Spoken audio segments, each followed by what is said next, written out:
Hello, this is Mind of a Man podcast.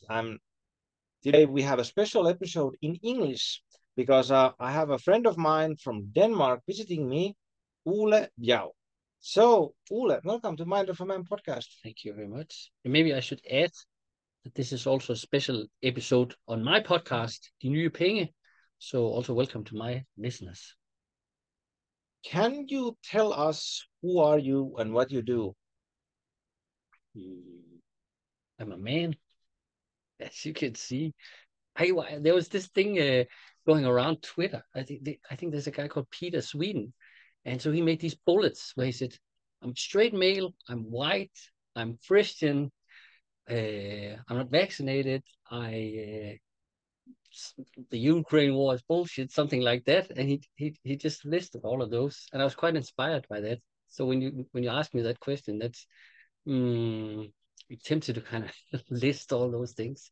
So I used to be a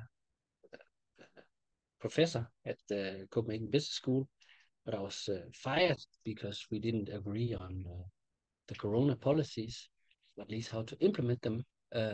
So they kicked me out. So now I'm a free intellectual, as you can say. And my interests are money. I've been writing books about money. I'm also doing family constellation, and then I'm a Christian. I belong to a church in northern Denmark, a free church, I could say. It's a very, it's our, or the kind of, the Jesus I know is one who wants us to be free. So I like that very much. Um, yeah, I guess that kind of. Then I have two sons, and I'm easing into becoming a farmer. As when I was fired, I also moved out into the countryside. So now I have I wouldn't in modern terms it's probably not a farm, but in my world it's a farm. There's like 2 acres of land. So I'm a landowner also, but it's a new thing to me. So yeah, trying to get used to that. And then I'm your friend. So yeah, I guess that kind of covers it. And you also do family constellation work? I do, yeah, yeah. And maybe I will tell the listeners that how we met. So we first met in European Men's Gathering in Denmark, which is a gathering for men who are interested on self-development and kind of trying to find a way to be a man in this world where it's a big question of how to be a man. Mm-hmm. And we met there, and then we shared our interest on family constellation work, and through a couple interesting accidents, we started doing family constellation work together, and we did it like 1 or 2 years, almost weekly. We met online, studied how to be we both are we studied how to be a facilitator, and now we both are facilitators, and that brings us together today. Mm-hmm. And also today we have top topics that we want to talk about. They are money and love. So can you first tell us a little bit about your background on money, that you have written books about money, but for people who don't know you, like, can you give us something so they can kind of uh, easy into this conversation? So I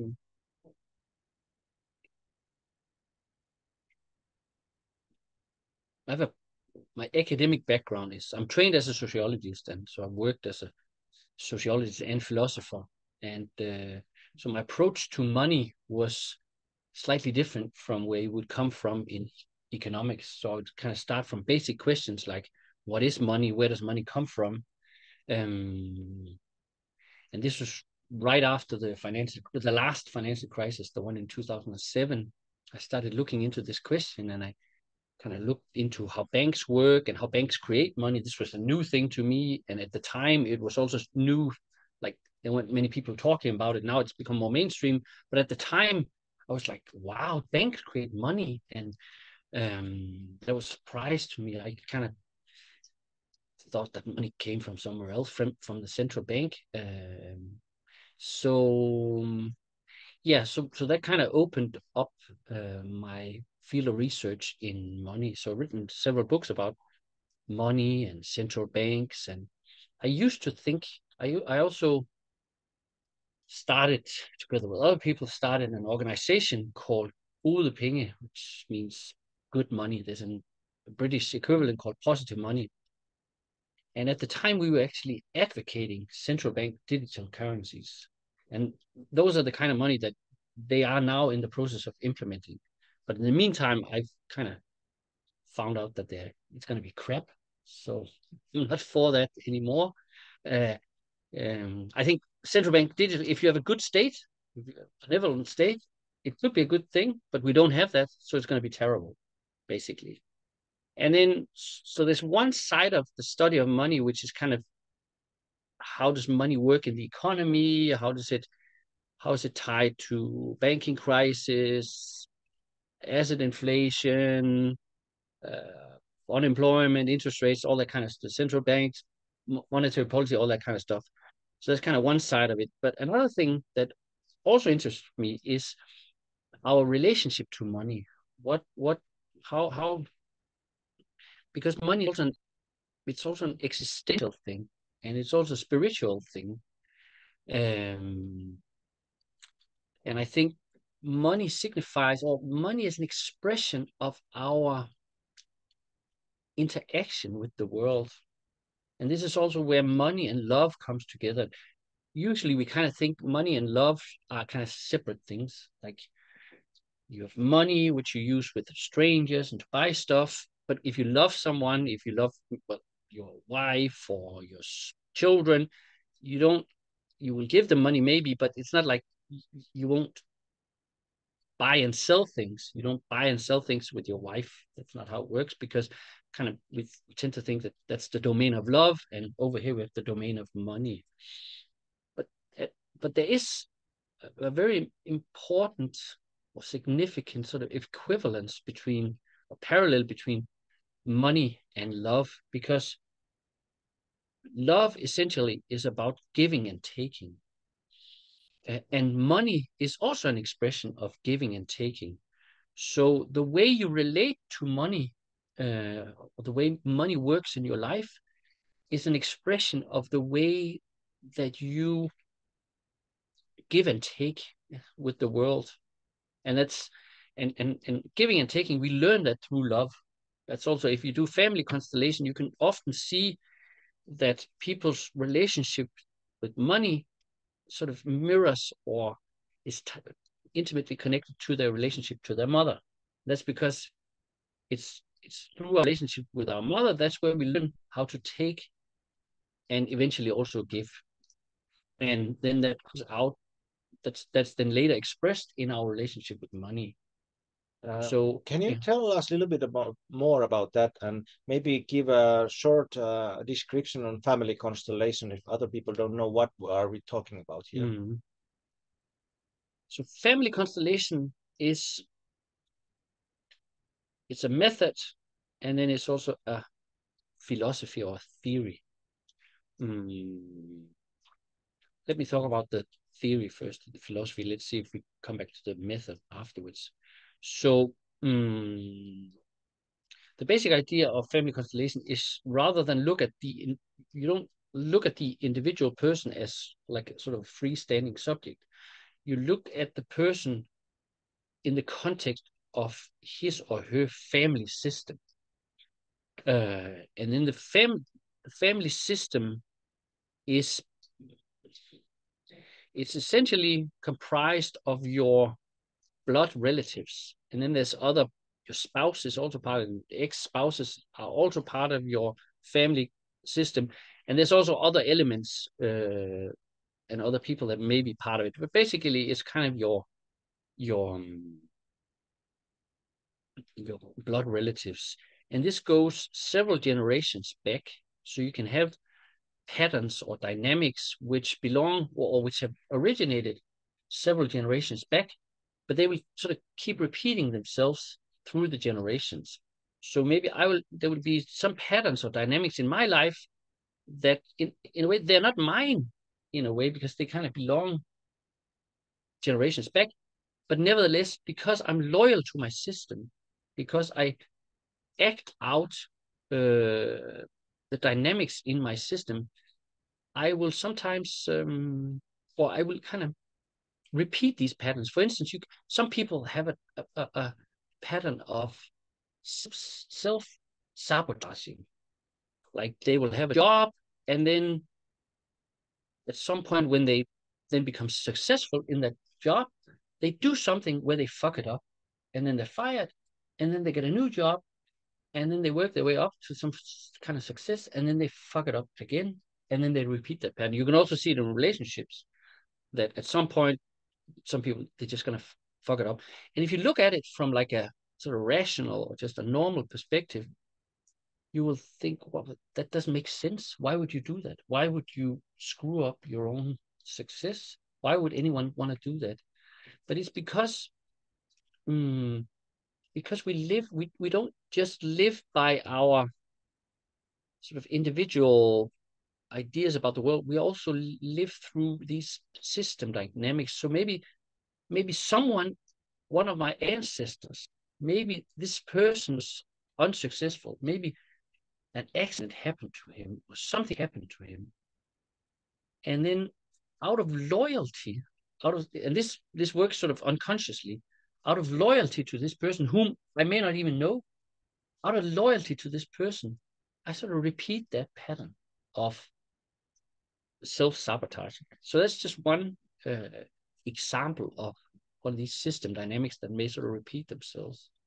And then what we do in family constellation, so in normal psychoanalysis or psychotherapy, you more or less you just sit down and talk, and then you come back 2 weeks later, and then you talk some more, and then you talk some more, and then you talk some more, and then maybe it helps, and maybe it just gets worse. But in family constellation, we work differently. We work through a method called constellation, which means that rather than talking about the issue, we make a constellation, and you can do it like sort of the standard way of doing it is doing it through a group. So you have like a group of, say, 10 people, and then one person has an issue, and then based on what that issue is, you will invite a number of the other people in the group to act as representatives of people or elements of this person's system. And the way that the facilitator works, the one that's in charge of it, that's, of course, there's an element of experience. So you kind of know some of these patterns by experience because you've seen a lot of constellations, but you also work through intuition. So as you open up the constellation, you also open up a field, and then as a facilitator, you can kind of, the way it works for me is that I sit and I talk to the client like in the beginning, and then at some point, like just maybe it's 10 seconds, maybe it's half a minute or something into this conversation, I get an image of where does this constellation need to start? Who do we invite into this constellation? And for instance, so if we wanted to do, if someone had, like just today, I had someone say to me, "Oh, I'm not very good with money." She didn't say much about it, but it was something like, "Oh, I always have to borrow money, and I can whatever." So if this person came to me and said, "I would like a constellation, and I would like to look at my relationship to money, and I would like to have money kind of flow in my life better than they do now," then I would probably say, okay, let's pick 2 representatives, one for you and one for money. And then these 2 people will enter into the field, which just means that if you're in the group, you will be sitting in a circle, and then these 2 people will get into the circle. And then the weird thing that happens, or the miraculous thing that happens, or the whatever you like to call it, mysterious thing that happens, is that these 2 people, even though they don't know the client, the representative for the client and the representative for money, they don't know the client, but they don't have to. Sometimes it's an advantage if they don't. And yet, for some reason, they can feel that relationship. So they will be standing in the circle, and then you can see how these two people interact. Do they look at each other? Does one of them look away? You can ask them, how do you feel into this relationship? Is it comfortable, or is it uncomfortable, or whatever? And then based on that, you will add other elements into the constellation. And the idea then is, first you want to see an image of the existing dynamic. You want to see what kind of dynamic or entanglement prevents this person from having the kind of relationship with money that she would like to have. So what's the existing pattern or entanglement? And once we've seen that, you then add in other elements in order to create like a new image or a new movement, away from this pattern. Where you want to disentangle the system in order to create flow in this person's life and in her relationship to money. So you were talking about that there's a field. Yeah. So what's that field then? Yeah. That's I think I would call it a heart field. So we are used to thinking that our brains, we used to think, or we are used to thinking that it is our brain that does the thinking for us. And we're used to thinking that the brain is the smartest part of our body. And it is true that the brain is good for some things, but I think there's a potential in our hearts that we're only beginning to realize. And so our hearts can do stuff that our brains cannot do. And so my experience is what happens when you open up this field. And when I say open up this field, it's not like you say a spell, or I don't know. I can't explain what it is that kind of opens up field, but it just opens up. And then what happens is that the people who enter into the field, it's like their hearts are activated. And then their hearts, they can kind of tap into each other. So of course, if we have one client who's getting a constellation, it's her field that is opened up. And then the representatives that come in, they can kind of tap into her field. Even though they don't know her, they kind of tap into her. I like to think, like, in these times that we live in now, I think we're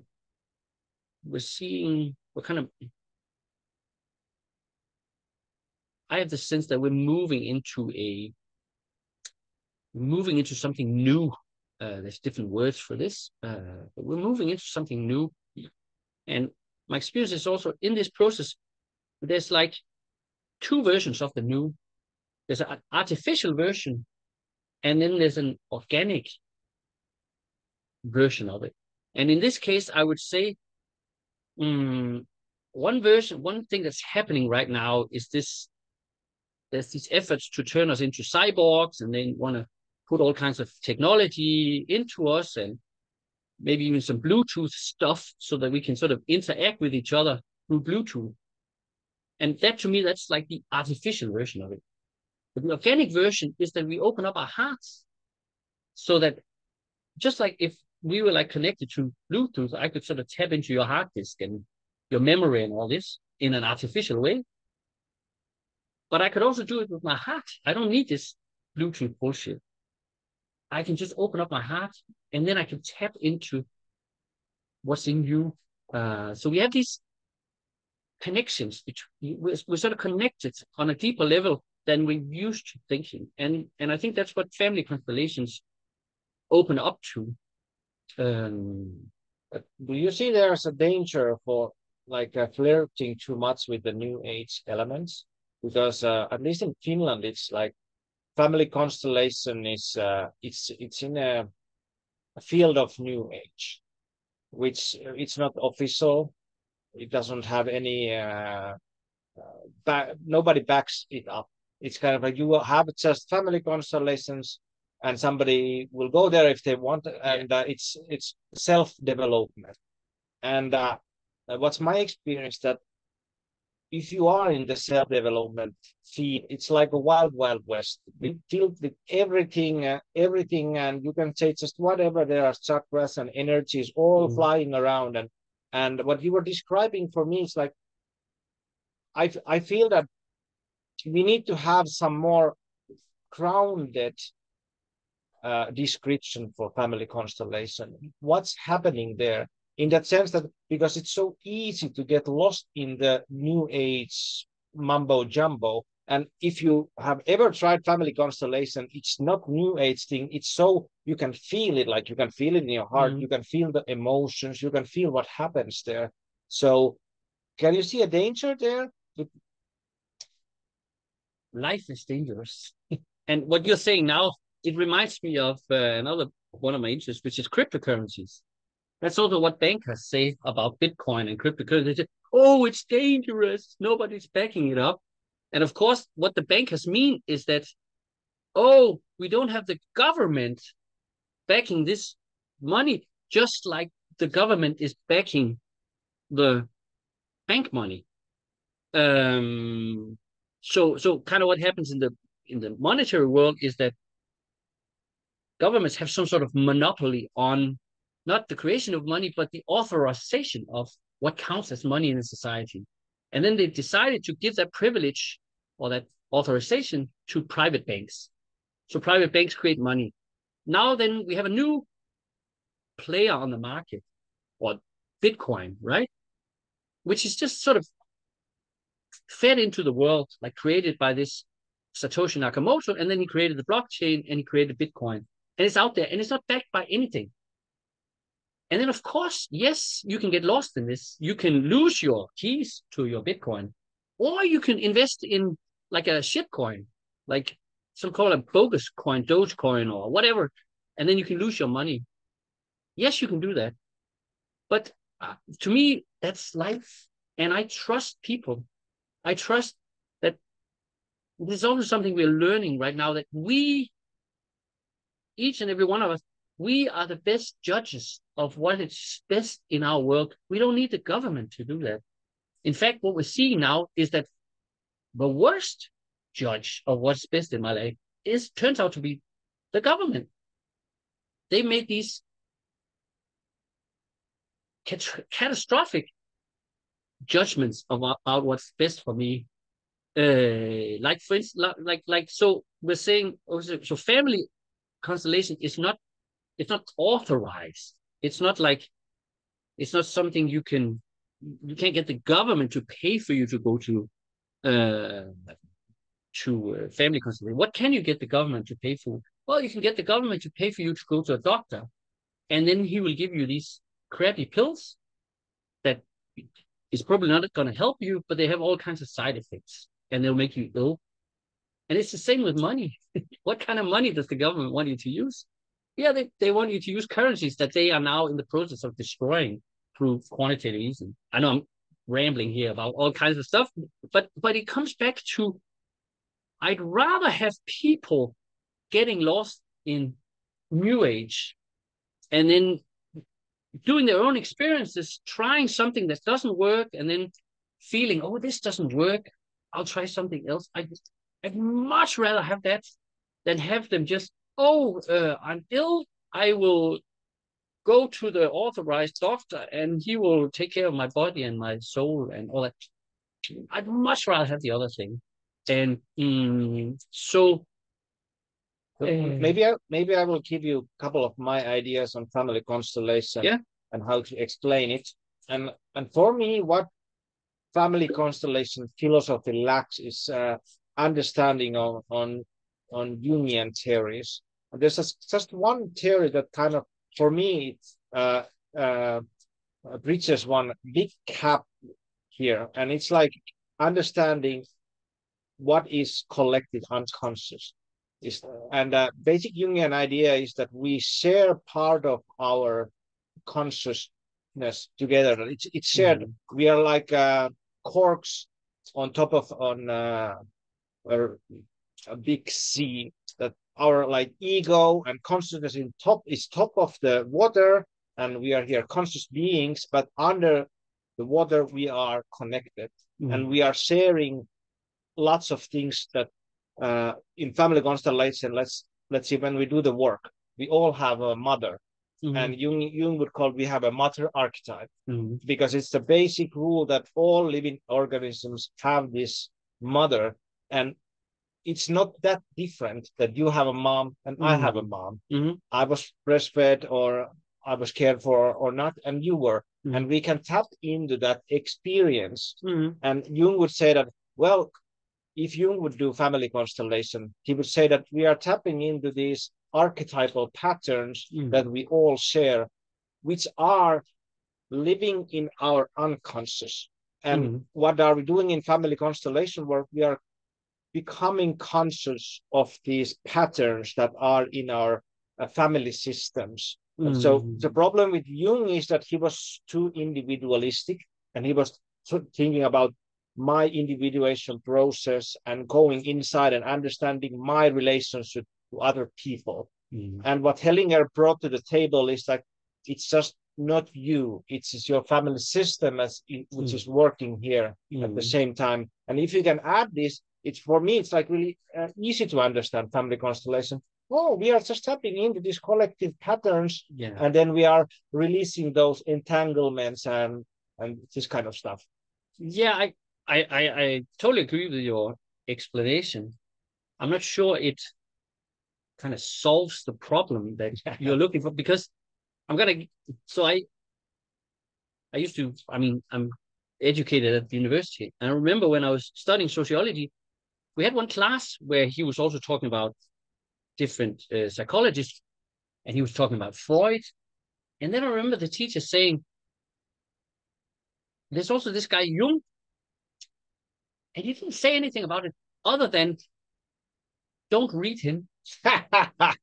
and the reason is that Jung himself he's not part of the he's not recognized by the government either. Yeah, that's so. You're just making reference to someone who's also not recognized. There's two problems at the table, right? Yeah.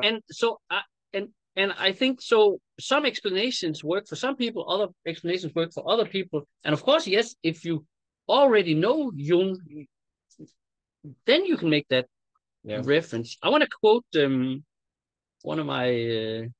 I don't have many favorite philosophers left, but I do have some love for Wittgenstein. And Wittgenstein, he said, I'll say it in German, I'll say it in English. He said, es gibt allerdings Unaussprechliches. Dies zeigt sich, es ist das Mystische. And what this means is that he says this is part of he sort of laid out this program for language philosophy, like very strict logical language. But then he said there's some things that this language cannot grasp. There are some things that you can't express in language. And then he says they show themselves. This zeigt sich. It is the mystical. And I think there's no way around it. Like, there's no way around it. There is a mystical element, which means that you can't, there's no way of understanding family constellation other than experiencing it. It's the same way as sex. You can you can watch 100 porno movies and you won't understand sex. You can kind of, it's something with a penis that goes into the vagina, something like that. You can get that, but it's only when you do it with a person you love, then you understand it. So, I think it's the same with family constellation. You can't understand it unless you do it and experience this yourself. So what did you experience in family constellation that made you fall in love with the method? You personally? It was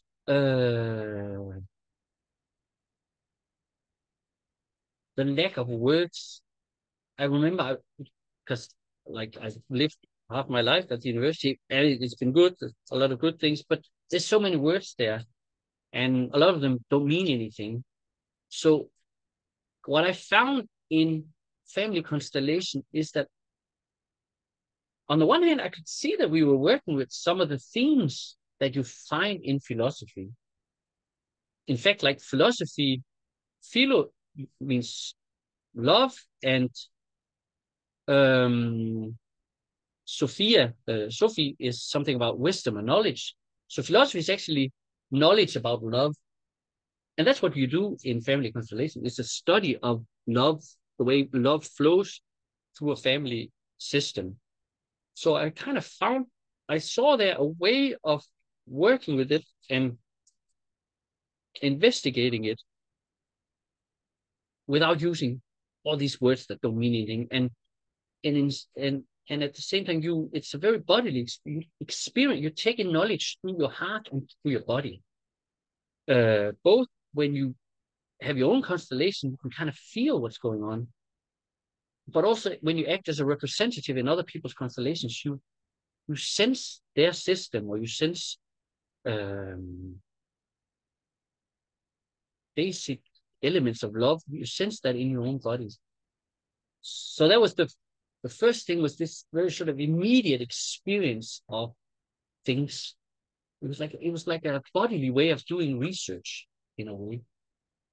What kind of changes could you notice in yourself when you started doing this, like in practical world, in your relationship with other people and the relationship towards yourself? So much. Like, I remember one of the first things that came up was my relationship to the mother of my oldest son. We haven't been together. We weren't together at the time, and we hadn't been together for several years. And there was a lot of tension. There had been a lot of tension in that relationship. And gradually, I could just feel that tension. I would say gradually, not even gradually, like suddenly, and then gradually, I could sense that tension being released. And this was an experience in me, but it was also, even though she didn't go to family constellation, I don't think she even knew that I was doing it, not at the time, but our relationship changed, which is also weird. How is that even possible? But it is possible. So that's the first thing, was the sense of, like, like if you have a Windows, I don't like Windows computers. I don't like Bill Gates. And I don't like Windows computers. I have Linux on my computer. But if you have Windows on your computer, you will experience that over time, your computer just gets slower and slower. And it's because there are some programs in the computer that are just running, and they're taking up some of the energy and the capacity of the processor. But they're not doing anything. They're just like, I don't know what they do. I think purpose is for you to buy a new computer at some point. So, but anyway, but they're just like sucking up energy from the system, right? And it's the same when you have an entanglement in your family system. You have a program or something that's kind of running without doing anything really, but it's just running there. And it's sucking out energy from your life. And my experience was that some of these programs that had been sort of just running down it, they were just shut down. And then that energy was kind of released or freed, and I could use it for other things. Did that answer the question? Yes, you answered the question really well, and it reminded me of my experience with family constellation, and I would describe it, the first love for family constellation, that what I experienced, where the first love came, was that I was reading a blog post from my friend, and she went through this family constellation weekend, and she was talking about this intergenerational patterns of shame in the family because of whatever happened to her family. And when I was reading the blog post, I had this sense inside myself that I had exactly the same experience. I didn't have the words for the experience, but I could kind of say like, "Oh my God, this is exactly what I feel." And from for there, I booked a place for family constellation weekend. And what happened to me was I felt that I just got space in my heart. That there was some like it was an entanglement or this kind of like a pushing sense of something was pushing my heart together. And there was lots of things that happened there. I don't go there, but what I felt afterwards, I felt this release that there was room for my heart, that I wasn't so anxious anymore. And after that, it was like I need more of this. This is so amazing. And of course, it's like when you do family constellation work, it's like you do whatever you do. It's like gradual process. You are peeling off the layers of the onion slowly, and then you can uh, find new stuff when you go through this. And it's several years of learning if you want to be a facilitator. And maybe I want to ask you about that because you wanted to be a facilitator. Was it for your own personal development, or did you want to do it for to other people as well, or what was the impulse there to do? Like in the beginning, I didn't really know what it was, but I had this intuition that this is something I need to learn. And I wasn't sure at the time. I was teaching at the university, and I had a sense that I could use this in my teaching. Like it's another way of working with people and working with philosophy. So so there was one side of it, but another thing was also that I could feel it was doing good things for me. And then so both of my parents are teachers, and yeah, I've gone to school all my life. And when I stopped going to school, I became a teacher myself. So I am a teacher. That's kind of something I've been given through my family system. And so when I learn something new, I quite quickly or have an urge to want to pass it on to other people. So I think that was also part of me wanting to learn this, not just be a recipient of family constellation, but also learn it in a way where I could pass it on to other people, give it to other people. Okay, so now we delve a little bit deeper in the family constellation, and in the start you were talking about money and relationship to a mother. Can you a little bit open up the philosophy behind that?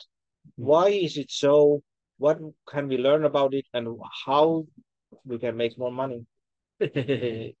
Yes, I will say first of all, you asked kind of what had changed in me, and another thing that's several things I could name 15 things, but one thing that's also changed is my own relationship with money. I have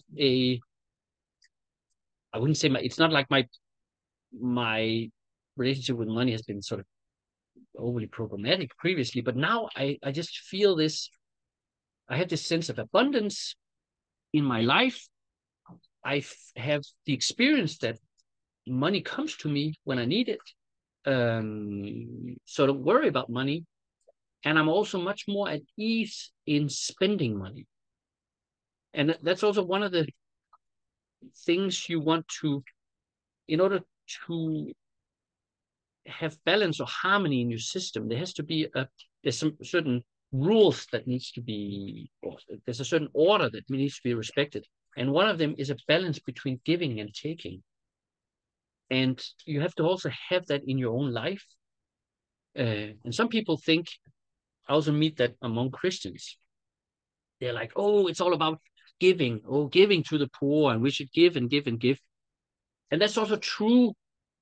But what you discover in family constellation is that the hard part isn't giving.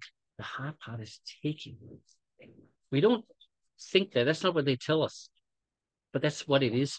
And that's because when you take something from another person, when you receive something, you're in the position of child to the parent, because parents give to children, children take from their parents.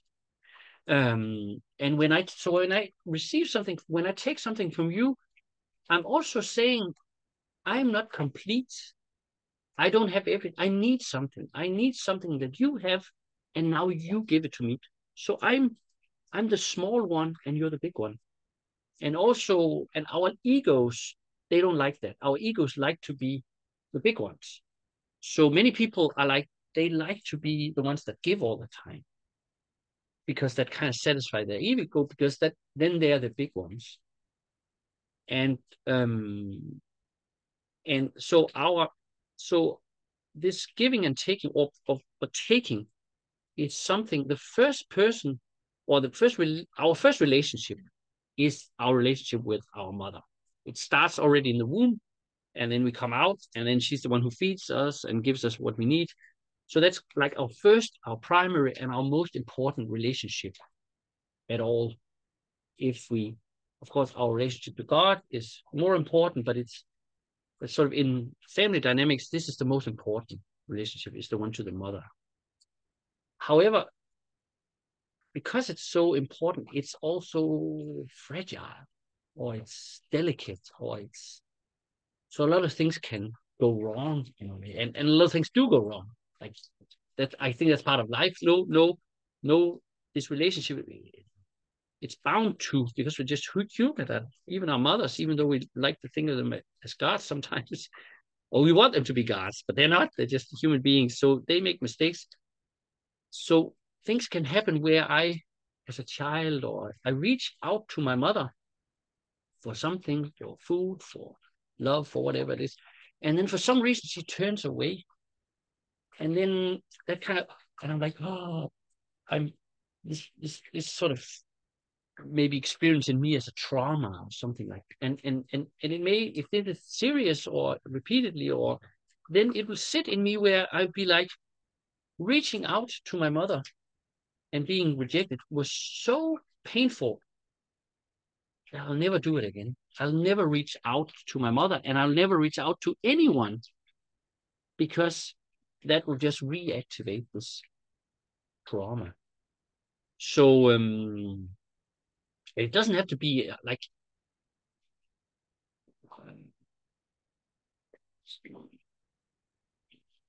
you can also have situations where your mother is entangled in her relationships to her mother, for instance. So if your mother is not able to take from her mother, then it may be difficult for her to give to you in an sort of a uncomplicated way. So you may develop a relationship where, rather than your mother just giving to you unconditionally, there will be some sort of, you will experience some form of conditionality where it's like a give and take. Oh, so when I take something from my mother, I am obliged to give something back. It's like as if we're equals. But that's in your relationship. That may be good in your relationship to your spouse, but it's not good in a relationship with your mother, because your mother has given you something that you can never pay off. You can never give it back. She's given you life. So the only thing or what you should do with the thing you've gotten from your mother, is just to say, thank you, mother. I take that with gratitude, and I pass it on.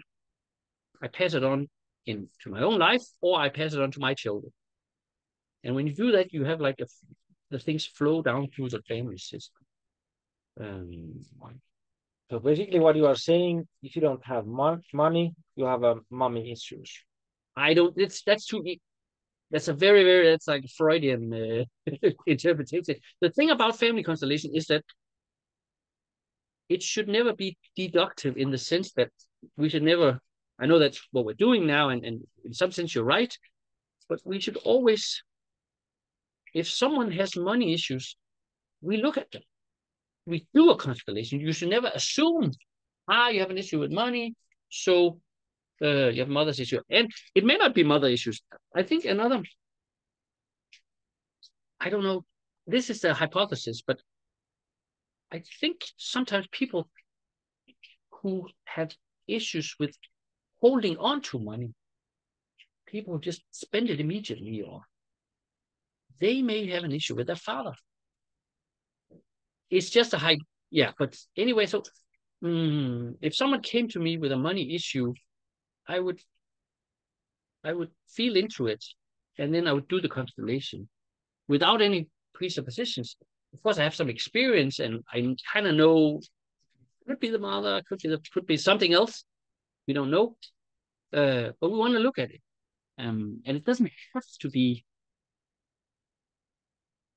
I remember doing one constellation with someone, and this was related to his company. He had a company, and so he said he wanted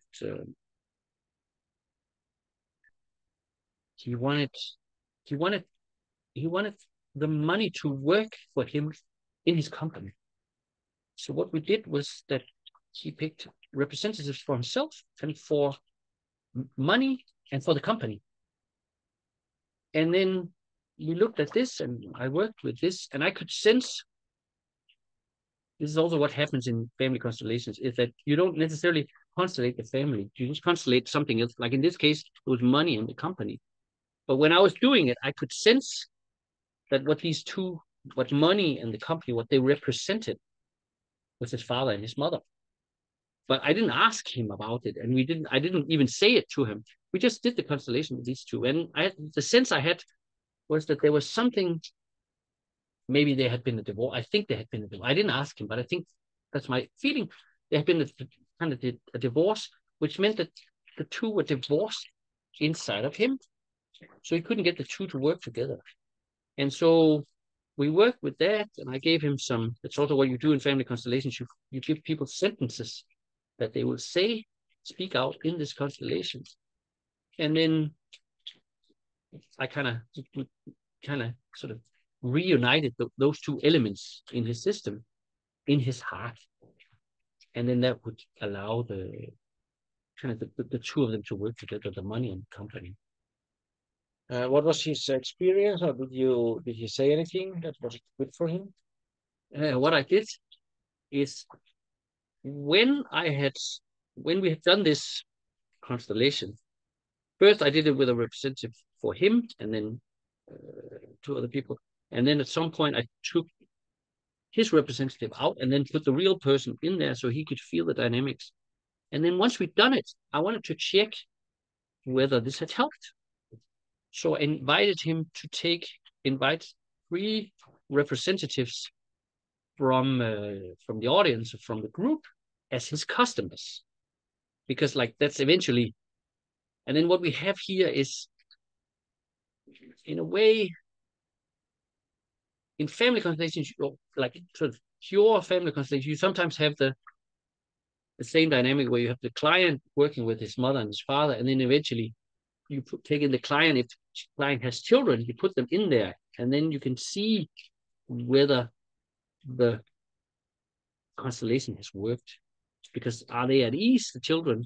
They will be if this has been resolved. So so this was kind of the same dynamic. So I took in the customers of the company, and then I asked them, how did they feel?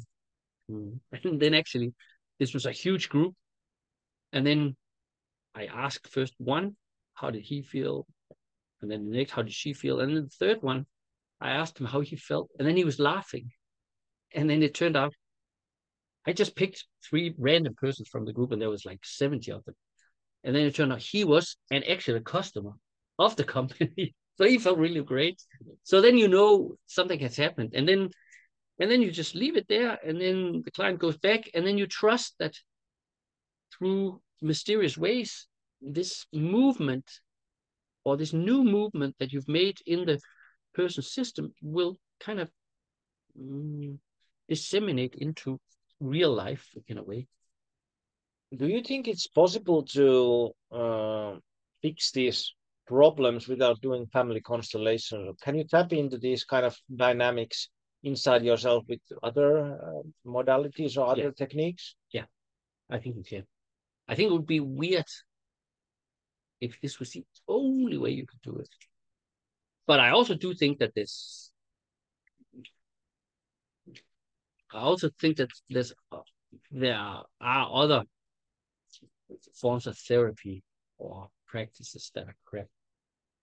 But I also do think that there are other methods, and I also do think you can also pray, like you can ask Jesus to fix these things, and I'm like he can do anything. So and maybe what sometimes I like Jesus. Sometimes what Jesus may do is you will pray, and then he'll lead you into doing a family constellation, and then that will be fixed. But I do see I see many similarities between Christianity and family constellation.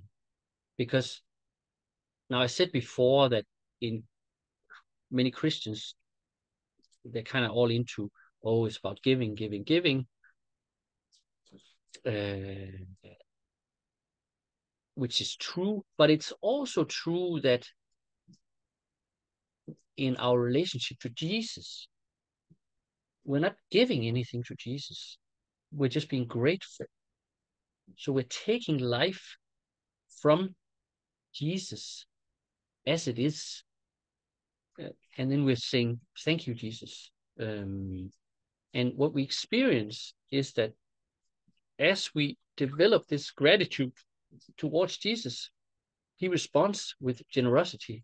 So the more grateful you are towards Jesus, the more generous he is, the more he will give you, which makes sense. If imagine that you're a parent and you have a small child or a child, in a way you can give the child anything. Like a little child maybe wants some candy, like the child cannot really imagine anything they can't give it. Maybe they want a dinosaur, but anyway, most things you can give to them. So in that sense, you are kind of God in their world. What would make you give them more gratitude? Seeing their like, oh, thank you, Father. Then that just wants you. That just makes you want to give them even more. And that's exactly how Jesus feels, I think. You should be careful to second guess Jesus. But I think that's kind of the idea, is that the more grateful we are to Jesus, that's my own experience. The more grateful I am to Jesus, the more he just gives me stuff. And then I'll also say my own personal experience is that family constellation has also brought me closer to Jesus, in the sense that some of the things I've learned in family constellation, gratitude, trusting things you don't understand,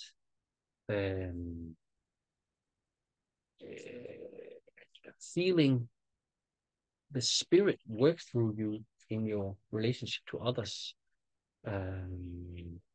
empathy, and so forth. Those are things that I've learned, maybe not from scratch, but have been cultivated in my family constellation work. And it's the same things that I need in my relationship to Jesus. And then another thing that I've been thinking about recently is also how in the Bible, like, so one of the 10 commandments is, I don't know what the English word is. I don't think the word is respect, but it's like honor. I think it's like honor your father and your mother. Yes. Honor your father. I think the formulation is something along the lines of honor your father and your mother to have a long and healthy life, something along those lines. And that's kind of, you see that in the key in family constellation and in life, the key to having a long and healthy life is actually developing gratitude towards your parents, regardless of how they may have raised you. And of course, I mean, I'm a father myself. I make mistakes on a daily basis. So I don't think any parent is perfect. I mean, it doesn't exist. So you should just develop a gratitude towards what you have received from your parents. And many people, this is also like, I think this is a disease which is prevalent in modern psychology, is that in modern psychology, what you need to you need to figure out how your own parents have been total assholes, and then by distancing yourself from your own parents, you then can become a good parent. That's bullshit. It's bullshit. Because what happens if you just think of your own parents as assholes, then you judge them. Then you're bigger than your parents. What that means is then your children, they will then have to be bigger than you, because you're not taking what you need from your parents, and your children, they sense that. So they sense unconsciously, oh, my father doesn't have a mother or a father, so I need to be the father of my father. And that's not a good thing. And nobody wants that. Who wants their children to be to kind of like think that they should solve my problems or give something to me? I just want them to take from you. And in order for that to flow, we need to learn how to take from our parents, regardless of whatever hanks we may have with them. You take from them, and then we can give to our children, and they can just receive unconditionally. So this is one big problem in family constellation when you say that, because lots of people would now maybe think that my father did this and this and this. Mm-hmm. My mother hit me. Mm-hmm. My father abandoned me. Mm-hmm. How can I honor them? So, but can you talk about that kind of a dynamic that the family constellation philosophy looks at it very differently, like this normal mind, that if somebody does something bad for you, it's just bad, but family constellation has a different layer to that. Yeah.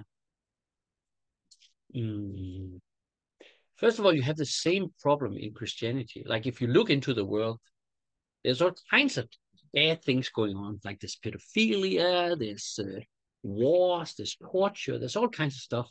And that leads some people to say, oh, if Jesus is in charge of everything, why doesn't he abolish pedophilia? And why doesn't he throw Bill Gates to jail, or whatever it is? And that's a mystery. Or then we need to just submit to say, well, we don't understand that. He works in a mysterious way. He has a bigger plan that we don't know. But the important thing is that you develop a relationship of gratitude and trust in Jesus, and then that's just going to make your life and the world a better place. So the way it works in family constellation is you can do, in order to, if let's say someone has been grown up in a family of abuse, like there's been alcohol and maybe violence, and so of course this child or this person has all kinds of traumas. So what you will do, what may come out of the constellation is, first of all, you may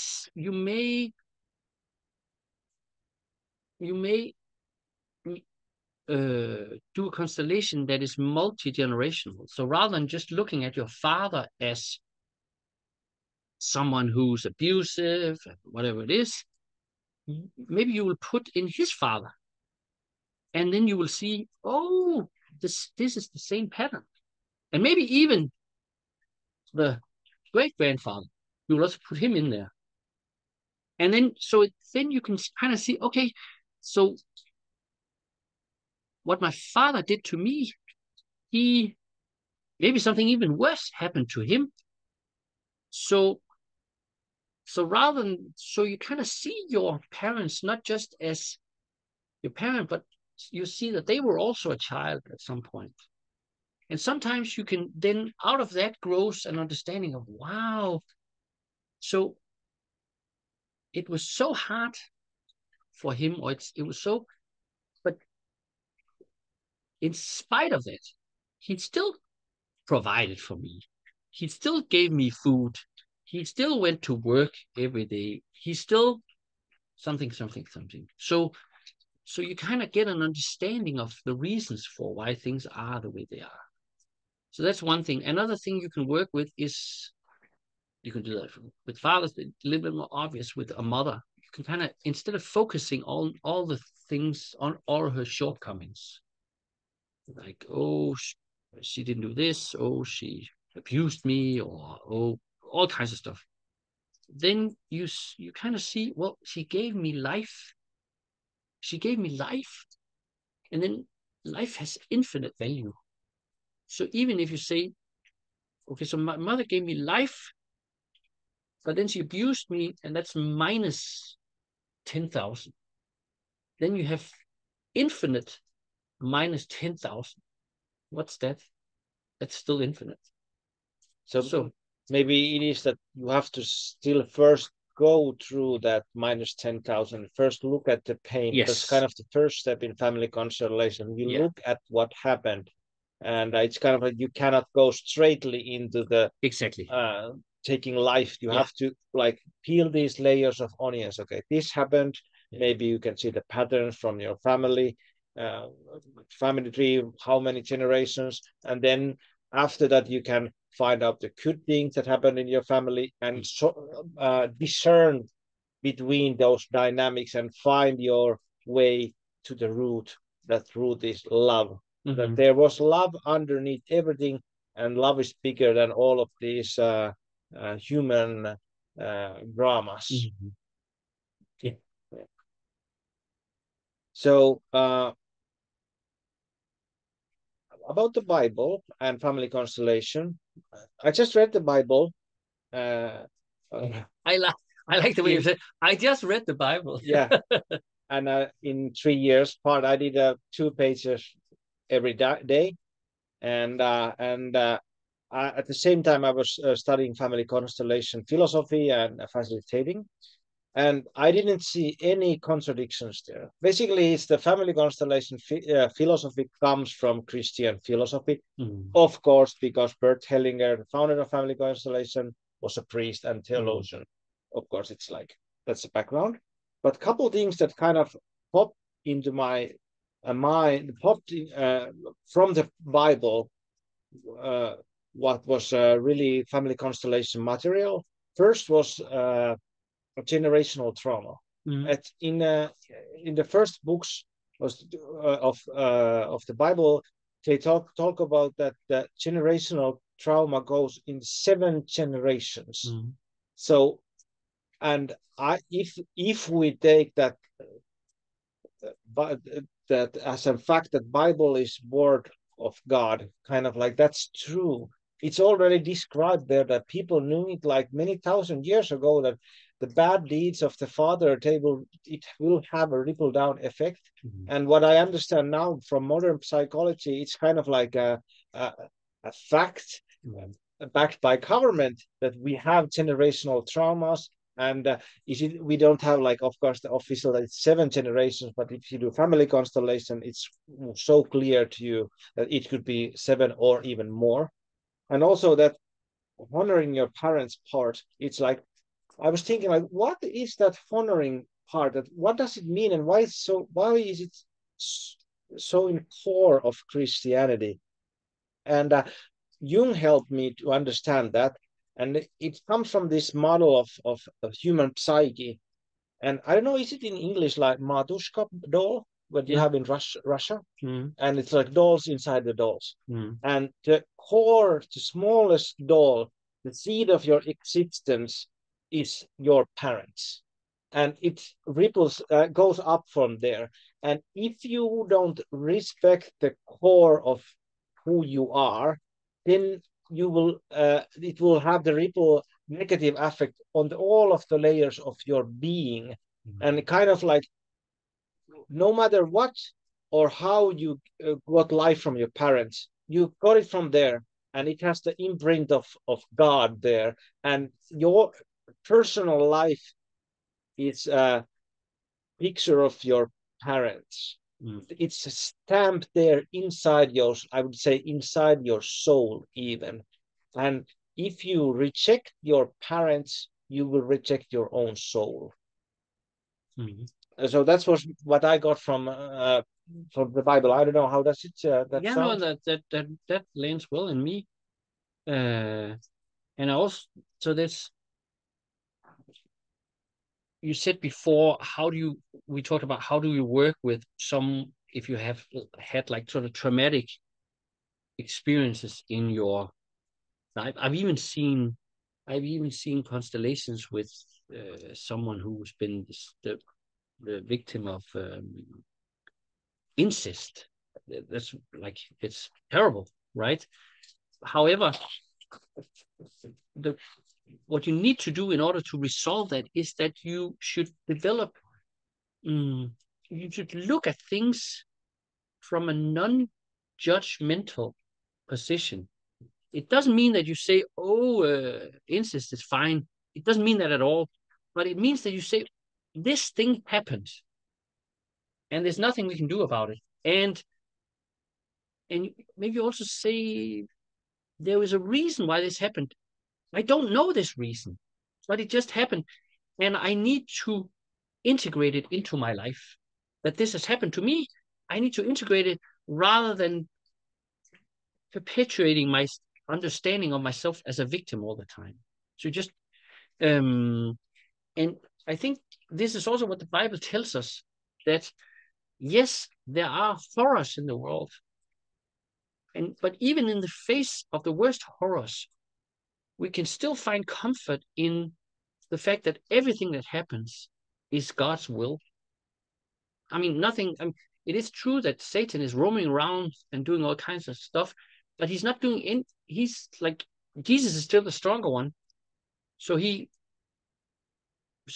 Satan can only do things that Jesus will allow, and then sometimes we can ask, why did he allow this, Jesus? We don't always understand it, but basically, I think what Jesus wants is, first of all, he wants us to be free. So he wants us to make our own mistakes, but he also wants us to grow, um, and grow in faith. And sometimes catastrophes or traumas or something can do that.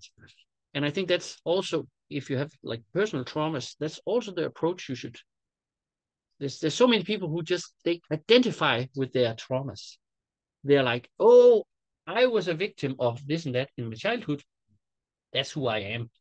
And then they keep repeating that pattern of victimization for their entire life, which means that they're unbearable to live with, because, yeah, it's not a good dynamic.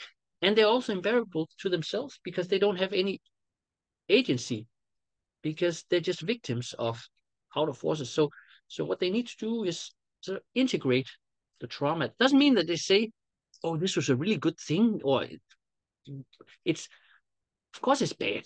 Yes, but we should be able to kind of like integrate it into our lives, where we just accept it as it is.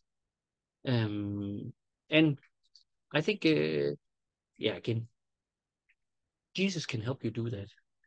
And I think one part of that journey is you to, like you were sharing, that kids think that their parents are God, and maybe they don't think that their parents are God, but they act so, because it's kind of like when you have this developing psyche and you are just like a small child, it is like a God to your parents.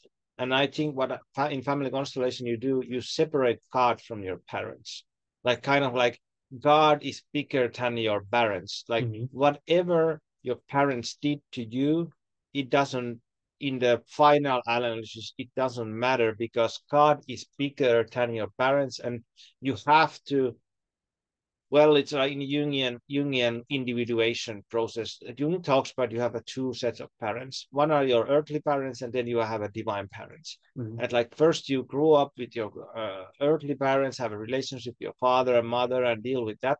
And when you are ready to go beyond that, then you will start to having a straight relationship with God, the Father, or the Mother of God, like the feminine aspect of God, and realize that your parents are just human beings.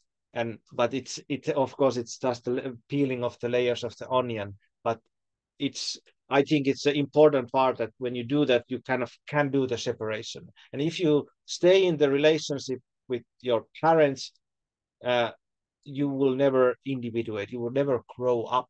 That's in some part of family constellation journey, you need to let go of your parents completely and not look back ever again. And then you can have a relationship with the real God or the God the Father or this kind of stuff. So one thing we could dive in deeper is that what I see is one really big problem in Christianity, or the most Christianity that I know, is that dealing with the problem of evil.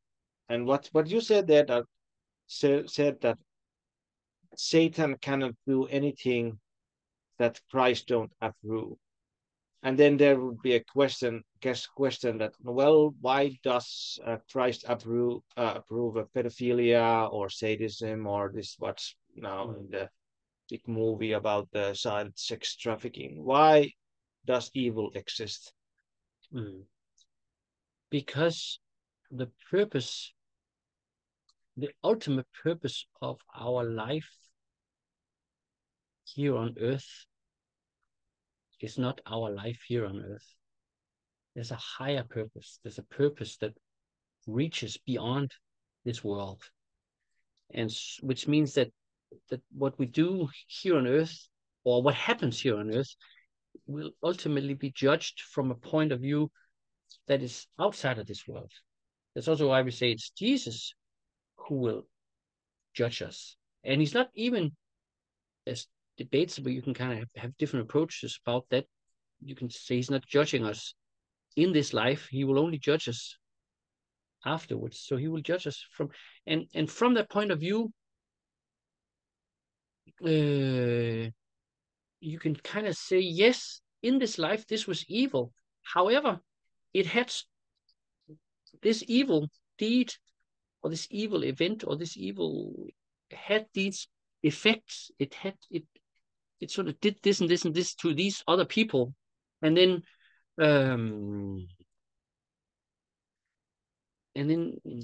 like one of them can be, if you experience like traumatic events in this world, they sometimes help people, or they are the things that kind of push people towards Jesus. It helps them to get salvation. And I think also in general, just like if there weren't any evil in the world, we could be tempted to think that we didn't need Jesus. If everything was just hunky-dory, we would just be like, oh, why would I need Jesus? Everything's perfect here. I don't need to pray for anything, or because, yeah. So I think, so it's also, it's the purpose of evil is to push us or nudge us into a position of humility, and not make us think that we don't need Jesus. So, and then of course there's victims of pedophilia, and that's terrible. It's terrible. It's terrible, and some of them will die. That's also kind of some of the stories that are coming out. We're kind of seeing these horrors that are going on with children around the world. And I don't claim that I can understand it. I can't, or even take it in. To me, it's mostly something that's, I know it's going on, but I don't think I've integrated it into my life world. But then who knows what happens to these children when they die? Maybe they get a special place in heaven, or who knows, in eternity, and then things even out in a way.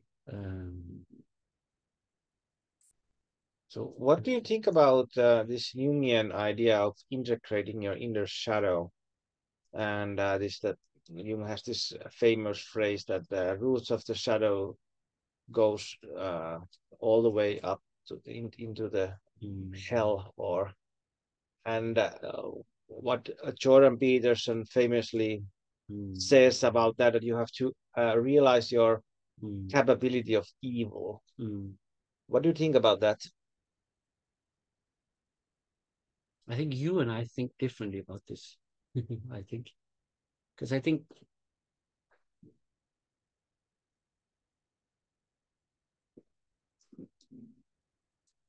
so. To Jesus, we are all sinners. We're all sinners. Like nobody's perfect, and so we all sin. And so I think you should. That's definitely something you should take in, because only that's also a way of me being humble in relationships to other people, like saying I'm a sinner, so who am I to judge your sins? Like, and then we can have like a normal or healthy relationship. But there's nothing worse than being around people who think they're perfect themselves. They're unbearable. So that's one part of it. But then, of course, you can be a sinner without necessarily, I mean, doing something that's evil. Um, yes, in a way, I think you should. I don't know. Yes, you should entertain the thought that yes, maybe I could do evil, and then, but at the same time, I'm not sure you should identify with it. It's we had a discussion earlier about we wanted to do this family constellation exercise, and I wanted to, because we were talking about how can you put Jesus into a constellation, and then you said, well, if we put Jesus in, we have to put Satan in there as well. And I've been thinking about that afterwards, and I'm not sure that's the case. You can do that, but I'm not sure I want to do that necessarily. I don't think you have to do that. Um,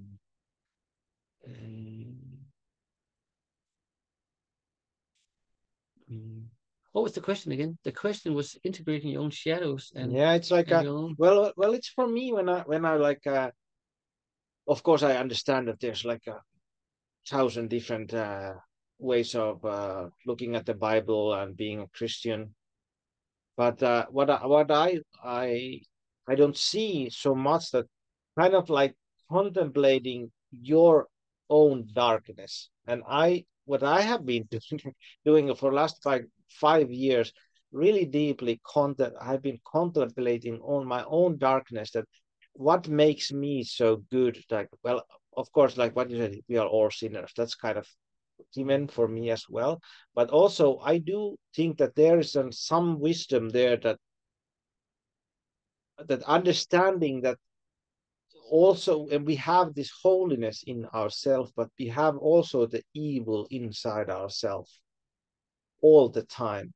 And it's really, really useful to get to know that evil, because if you don't, it will it tricks on you. Yes, at the same time, I also think that the things that there's a phrase, pay attention to. So you pay your attention, you invest your attention in something, and whatever you pay your attention to grows. So, so I think yes, we should be aware of these things, and we should not, we shouldn't be tempted to think, oh, I'm a person who can never do evil. No, we should sort of be prepared to feel into that.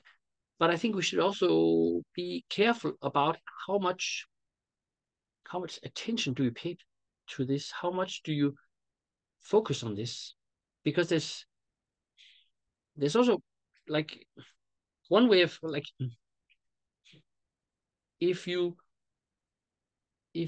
give attention to light in your life, then that automatically also makes the darkness, if not disappear, then become less. We can see this in. So I'm involved in oh, like there's a lot of people right now, and many of the people I know who are like skeptical about Corona. So they're a little suspicious about what's going on in the world, right? And so, as you know, there's no end to, if you like find the right Telegram channels. There's no end to the stupidity and the evil that you can entertain yourself with. You can do it 24 hours a day, and you will not even cover everything that's there. So you can just like do. So what I think is, yes, you should look at some of these things. You should be aware that this is happening, but at the same time, don't give it all your attention. Don't give it too much attention. Turn to Jesus instead. Um, um, I have this. There's this podcast that I follow where he says this is it called theology and apologetics, and he's reading through the book of Revelation, and he says multiple times. He says if you know more about Bill Gates and Mark Zuckerberg and Tony Fauci and Joe Biden than you know about Jesus, then your priorities are probably not right. You should turn towards Jesus more. So yes, you should be aware of the evil, but don't give it too much attention. And I think that's also there's a danger that you kind of identify too much with. I see that among some Christians that it's like they sort of indulge in their own sinfulness. It's not to say that they indulge in sins, but they indulge in their own sins. They're like, oh, I'm this sinner, I'm so lazy, I blah blah. All they find all these errors in themselves. Where I'm like, ah, ah. But I think there's one thing that kind of bothers me there is like when you said that you have to be careful where you give your attention to, pay your attention. But at the same time, I don't believe that we are the masters of our attention. That well, it's kind of course, this comes from Jung as well. That our attention is in alchemy to talk about kind of this mercurial energy that it's goes somewhere like the famous Harry Potter references that you follow the snitch, which goes somewhere. You can see the tail of that light, and your attention goes, I want to look at there, I want to look at there. And it's not like you can control where your attention goes. Like for me personally, I have learned to trust that wherever my attention goes is the right way for me personally. Mm-hmm. And I have been looking really deeply in the darkness, and I would say that I'm way, way more clear and stronger human being because of that. Mm-hmm. And it's not like that I'm paying attention to Satan inside myself. I am doing that as well, but like what Jordan Peterson said, there's like Lex Friedman asked him about this Nietzschean looking at the abyss type of a deal. That if you look at too long, you look at the abyss starts looking back at you. Kind of what you were saying, that it will like have an effect on you. But Jordan Peterson says like keep on looking because there will be light in end of the tunnel. And I think that's what I kind of feel, that Christ is there behind that darkness if I look long enough. Okay, so I think I also think that our paths in life and walking with Jesus even are different. Different people need different things. And when I look at someone like Jordan Peterson, I'm like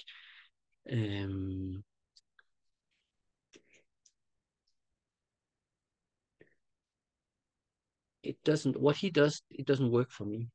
It's too he's too yeah,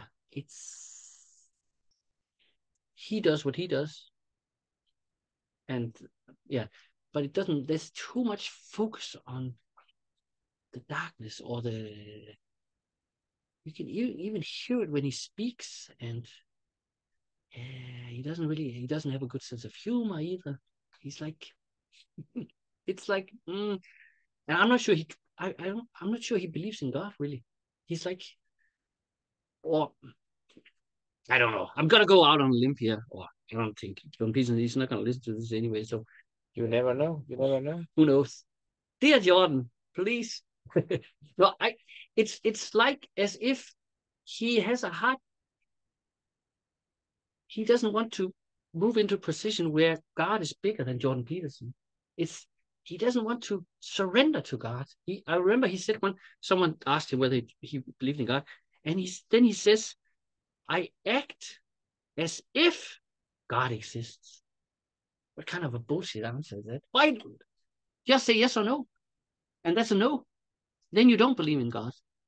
If you do believe in God, you just say yes. It's easy if you believe. I would say that's way more complicated. That's what he says all the time. That's his.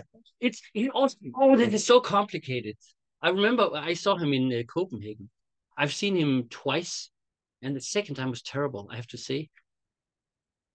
He would sit on this podium with his wife, and the whole thing. Oh, now we're gonna just do Q&As. So we'll take questions from the audience.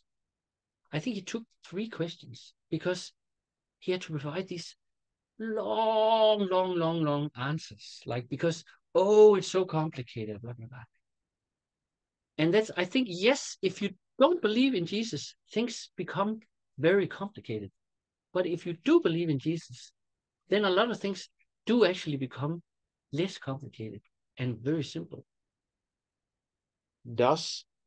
Is it like a necessary thing that things are simple or less complicated? What's the No. If insanity? you want complications in your life, and I think he has plenty, and I think he wants that, so that's fine for him. That's so I'm not judging that, but I just in my life, or it's not that, but I it's just my experience in my own life, and that's what works for me, is that there are just things that have become less complicated, and I like that.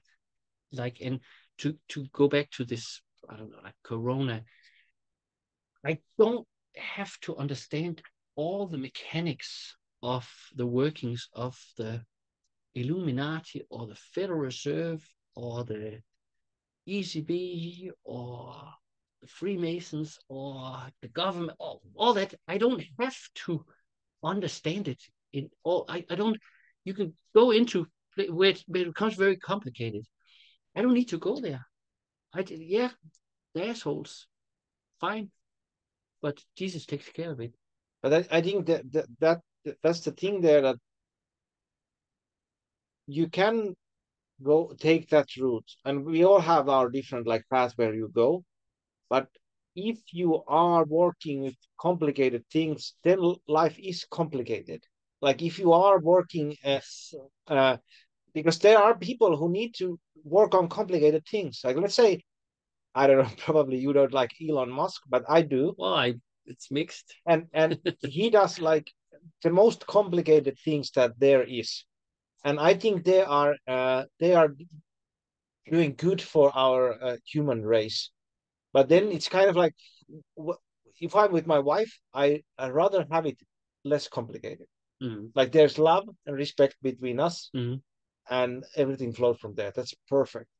But now I'm creating my own training for men using archetypes, family constellations. I have to deal with the marketing and the structure and taking the people in and hold that. I want to be true to Jung and Hellinger at the same time, and maybe I'm a little bit too over ambitious with my plannings, but it's fucking complicated. So many levels at the same time, and I understand that if I want to do it, then I have to deal with the complicated, and I will do it with my mind. But then I think the thing is that you have to switch somewhere away from the complicated to be with other people as well. And I don't know what Jordan does. Well, he likes to dance with her wife. Maybe that's not complicated. I hope so. But of course, I think it's like a little bit It's As to why we were talking about Jordan Peterson, he's like somewhere else. yeah. You don't know what are his. So the only thing, and I'm not judging him. I'm just saying it's because you brought him in as like a reference, and he doesn't. I don't follow him anymore. Uh, yeah, I, yeah. He doesn't do anything for me anymore. He did something at one point, but he doesn't do anything for me anymore. Yeah. Which is fine. So can we come a little bit back from our adventures into theology and Christianity and family constellations back to money? Yes. Everybody wants more money. Almost everybody wants more. No. Okay. No, most people actually, a lot of people don't want money. They think they want money. And if you ask them, they will say they want money. But deep down, they don't. And why is that? Because they are afraid of taking from their mother. They would rather be bigger than their mother. And then they can't take from their mother, which means that they can't take money either. Period. How can they fix that? We can do, should we do a live constellation? I think that would be a perfect place to end this podcast. Are we going to do a family constellation meditation? Yes. Yeah. I think it's going to be too complicated if we have like. Yeah. So, and I will say this is also a little bit of an experiment because I'm not used to. I think I've done it a couple of times, but I'm not used to doing these meditation things. But let's see if it works. And if some of you makes money out of this constellation, 20%. Yeah, I think 20%, and then we will share it between us, 10% each, me and William. Oh, yeah, okay, so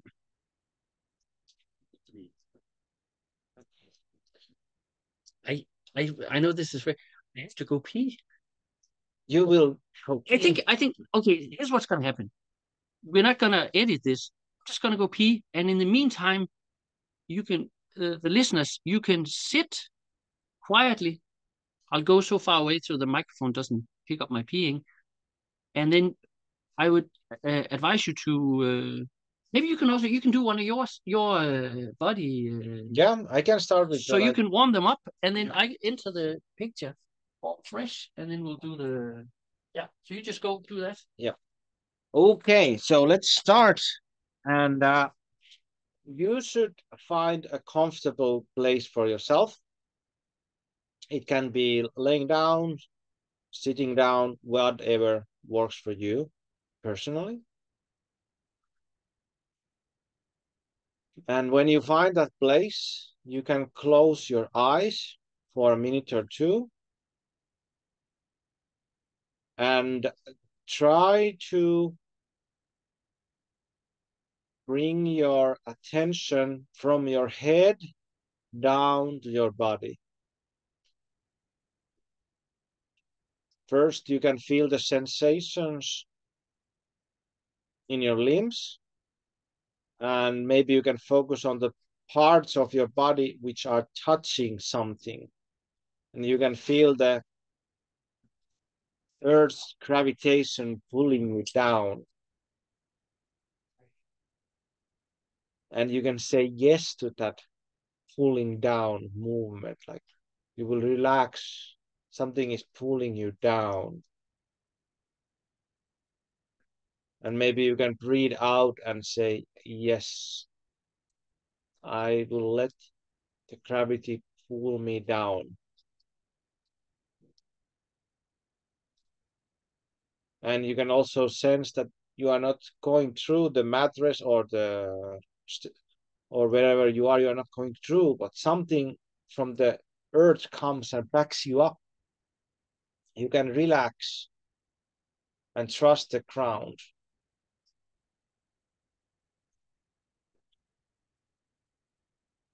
And when you are there, just pay attention to your body and your breathing and see what happens when Ole starts to paint some pictures in your mind's eye. And if you feel uncomfortable or whatever, you can just open up your eyes and come back to the real life.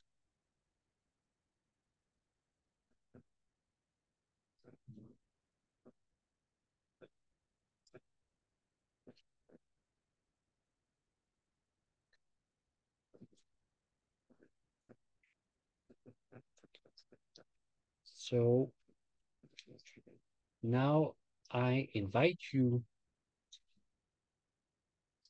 with your eyes closed, to open up a visual space in front of you.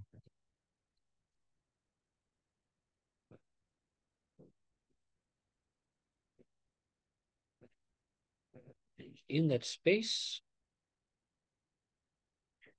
I invite you to imagine that there is an object in front of you.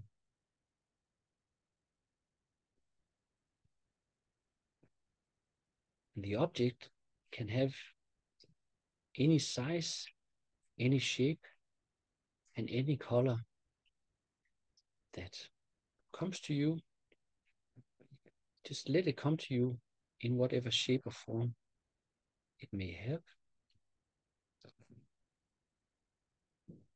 Just see it right there in front of you.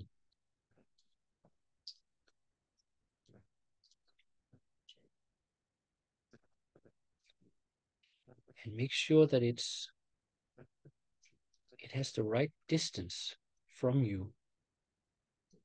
If it feels good that it's far away, then it can be far away. If it feels good that it's close, then it's close. You just allow it to be in its proper place.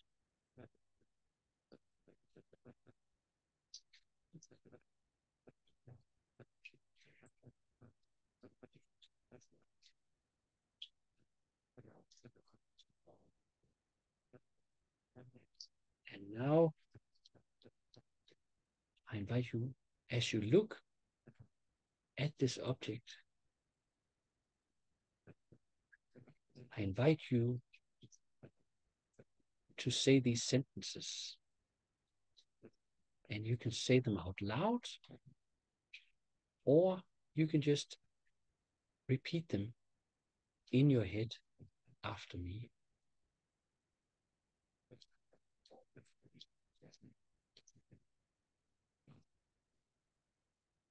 You are my money.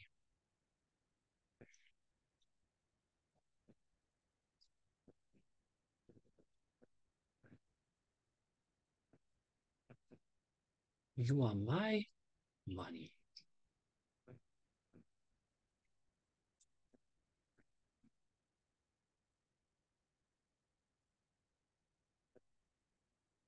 Just for me.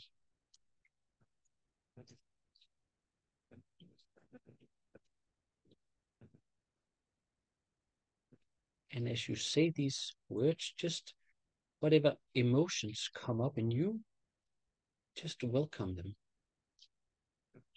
Just allow them to flow through you. And if nothing comes, that's also fine.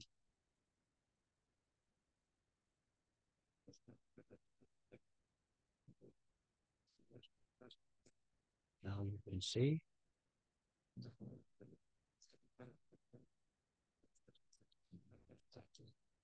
you have been here for me all the time.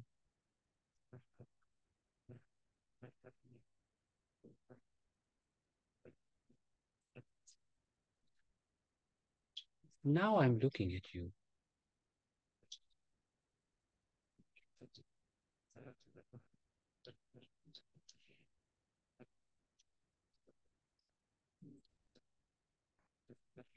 It's about time.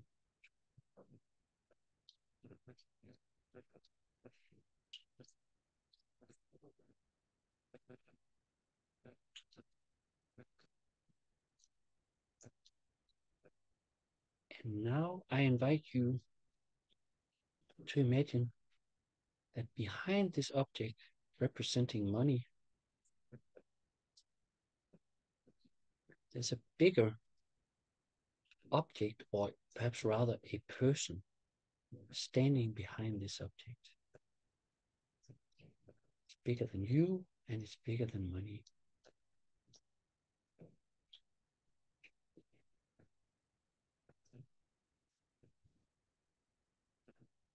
And I invite you to feel into what difference it makes, this person comes into the picture.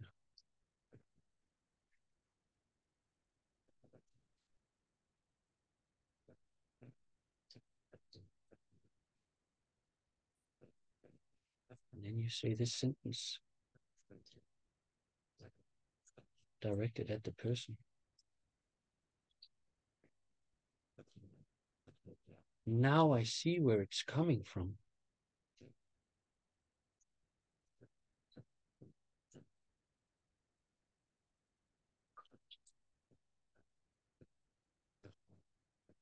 And I see that it's for me.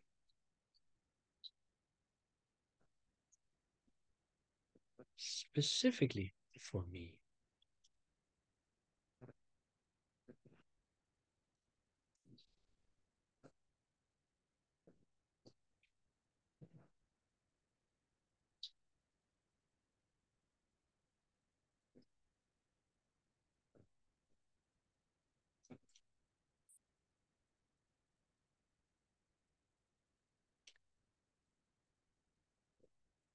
I need it.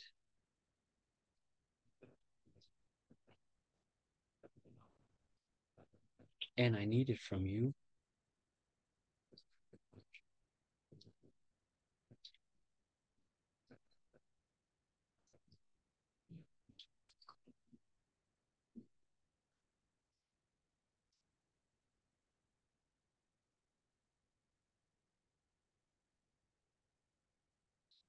And now I invite you, you can do this movement with your body, actually, or you can imagine yourself doing this. But I invite you to bow your head towards this person that's bigger than you. Just bow your head a little bit forward. See how that feels.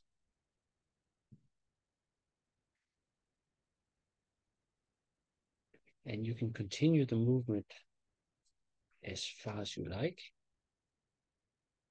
either in real or just in this image.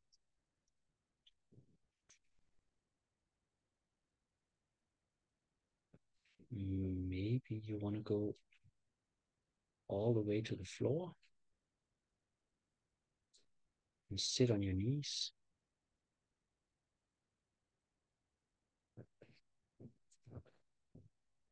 Like a child.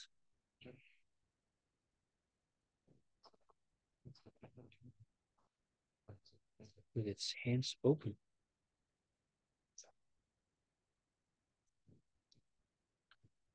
Reaching forward in the position of receiving.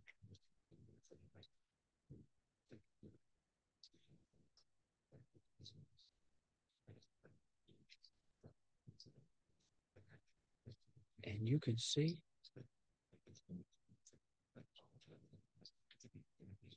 I am small and you are big.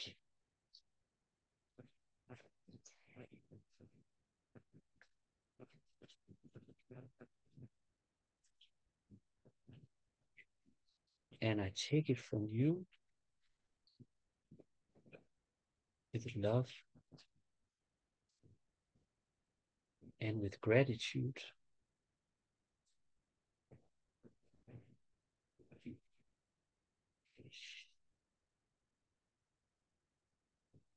And I let it flow through me, trusting that when I need more, I can come back to you and get more.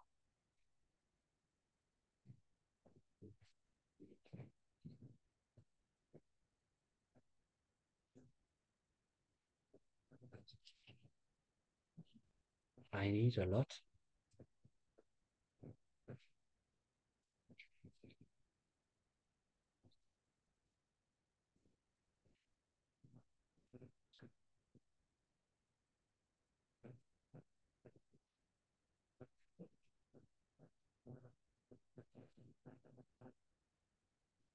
Because I have a life to live. My dear life,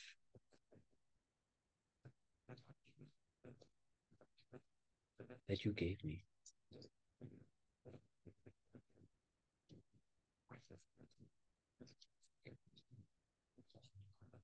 And now you raise up again. And you look at the figure.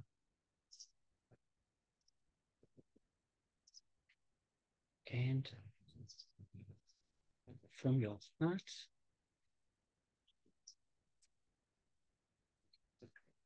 you end the meditation by saying, yes. And then I invite you to do this movement also, and I invite you to do it in real life.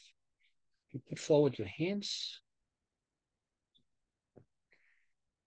and then you take both of your hands slowly, move them towards your heart, taking in everything that has opened up in this constellation. You take it in, and slowly you take it into your heart.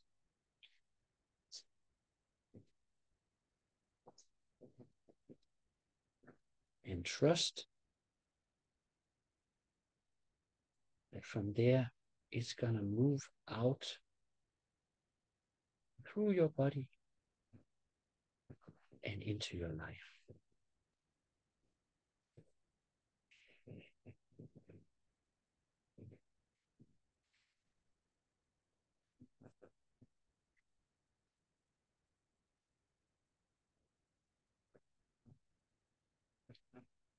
And when you're ready,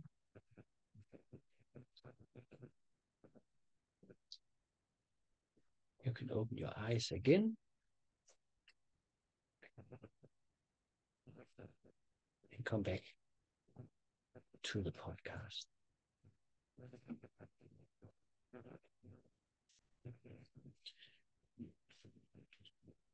This was Mind of a Man podcast and the New Money podcast, doing a collaboration. Yes. And thank you, Ole. Thank you for having me. Keep us. Keep us.